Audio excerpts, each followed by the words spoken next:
욥기 14장 13절에서 17절 교독으로 읽겠습니다. 제가 먼저 13절 읽습니다. 주는 나를 스올에 감추시며 주의 진노를 돌이키실 때까지 나를 숨기시고 나를 위하여 규례를 정하시고 나를 기억하옵소서. 장정이라도 죽으면 어찌 다시 살리까? 나는 나의 모든 고난의 날 동안을 참으면서 풀려나기를 기다리겠나이다. 주께서는 나를 부르시겠고 나는 대답하겠나이다. 주께서는 주의 손으로 지으신 것을 기다리시겠나이다. 그러한데 이제 주께서 나의 걸음을 세시오니 나의 죄를 감찰하지 아니하시나이까. 다같이 주는 내 허물을 주머니에 봉하시고 내 죄악을 싸매시나이다. 아멘. 많은 기독교인은요, 자기 믿음이 부족하고 연약하다고 생각하고, 그래서 그러한 연약하고 부족한 부분을 찾아내서 보충하고 고쳐야 한다는 생각을 하곤 합니다. 왜냐하면 현재 자신의 믿음이 하나님이 원하지 않는 모습이라고, 그거에는 못 미친다고 생각하기 때문이죠. 물론 하나님이 원하시고 기뻐하시는 사람이 되고 싶어하는 그 마음은 좋다고 할 수 있지만, 문제는 만약에 하나님이 원하시는 사람, 하나님이 원하시는 게 무엇인지 모르는 상태에서 자기 신앙을 돌아보고 고치려고 한다면 그 모든 노력은 헛될 수밖에 없습니다. 마치 도착 지점, 목표 지점도 없이 무작정 출발한 배와 같은 거죠. 결국 바다 위를 표류하는 배같이 되는 겁니다. 자, 그렇다면은 온전하고 정직하여 하나님을 경외하며 악에서 떠난 자라는 평을 받았던 욥은 어떨까요? 고난받기 전에 그렇게 신앙생활을 철저히 했던 욥은 하나님 기뻐하시고 원하시는 인간이었을까요? 아니었을까요? 아마도 우리 기준과 시각에서는 욥이야말로 하나님이 기뻐하시는 신앙인으로 생각될 겁니다. 왜냐하면은 우리는 욥처럼 그렇게 신앙생활에 완벽하고 자식의 복에 재물의 복까지 누리는 것이야말로 가장 복된 신앙의 삶이라고 생각하기 때문이죠. 그래서 욥의 고난을 우리의 시각으로는 이해할 수가 없는 겁니다. 바로 이것이 욥의 심정이기도 하죠. 자, 그런데요, 나중에 욥기 38장에 가서야 하나님께서 욥을 찾아와 말씀하십니다. 욥기 38장 1절이죠. 그때의 여호와께서 폭풍 가운데에서 욥에게 말씀하여 이르시되 라고 하며 38장이 시작돼요. 이렇게 하나님이 욥을 찾아오셨다는 것은요, 적어도 욥이 하나님의 섭리 안에 있었다는 것이고요, 그것으로 욥은 복의 세계에 있었다는 뜻이 되는 거예요. 즉 욥은 고난의 상황과는 무관하게 복의 사람으로 사실 존재해 왔었던 겁니다. 하지만 그의 친구들은 자기들 기준에 의해서 욥을 저주받은 자로 간주한 거죠. 바로 이것으로 이 세상은 진정한 복을 복으로 알아보지 못한다는 것을 보여준 것이 됩니다. 우리가 얼핏 보면 이렇게 욥의 고난을 무작정 저주로 몰아붙이는 그 친구들이 문제가 있다고 생각할 텐데, 솔직히 우리 역시 주변에 누군가가 욥과 같은 고난을 겪고 있다면, 그리고 그 사람이 신자라면은 그 사람의 신앙에 문제가 있는 건 아닌가 하는 생각을 하곤 하지 않습니까? 사실 예수님께서 이 세상에 오셨을 때의 모습도 보면은 세상이 생각하는 하나님 아들다운 모습이라고 할 수 있는 게 없었어요. 분명히 예수님은 복으로, 생명으로 이 세상에 오시지 않았습니까? 그런데 세상이 볼 때 예수님은 복이 아니라 십자가에 죽은 저주받은 자였을 뿐입니다. 그래서 제자들을 포함해서 예수님을 따랐던 모든 자들이 십자가에서 멀어졌죠. 즉 세상이 저주로 보는 그 십자가와 연관되기를 싫어했던 거예요. 자, 그런데요, 그렇게 온통 저주의 흔적으로만 가득한 것 같은 십자가가 사실은 생명이고 복이라는 사실을 우리는 이제 알고 있지 않습니까? 그리고 욥의 고난에 대한 친구들의 반응이 바로 그러한 세상을 대변하고 있는 거죠.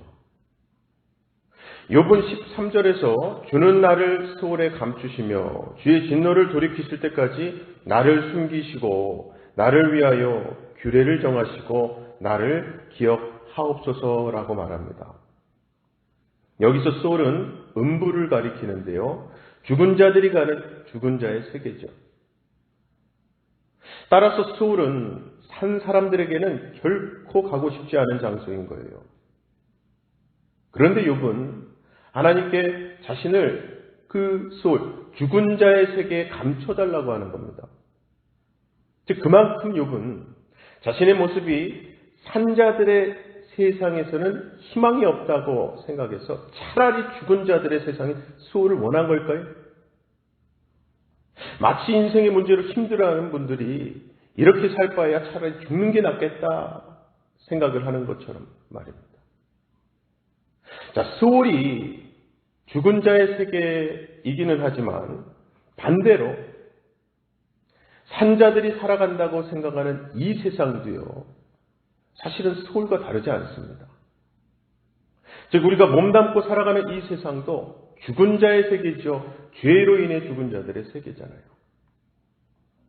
그러고 보면 이 세상은 죄로 인해서 벌써 스올이 되어 있어야 했지만 그럼에도 불구하고 지금까지는 하나님의 언약 아래 보존되고 있다고 할 수 있습니다. 정말 하나님은요, 창세기에 여자의 후손에 대한 언약부터 해서 구속사 시대마다 그 언약을 줄곧 말씀해 오셨고요. 그 언약을 이루시기 위해 요한복음 3장 16절 말씀대로 하셨죠. 하나님이 세상을 이처럼 사랑하사 독생자를 주셨으니 이는 그를 믿는 자마다 멸망하지 않고 영생을 얻게 하려 하십니다. 즉 스올과 같은 죽은 자들의 세상으로 예수님이 오셨고요.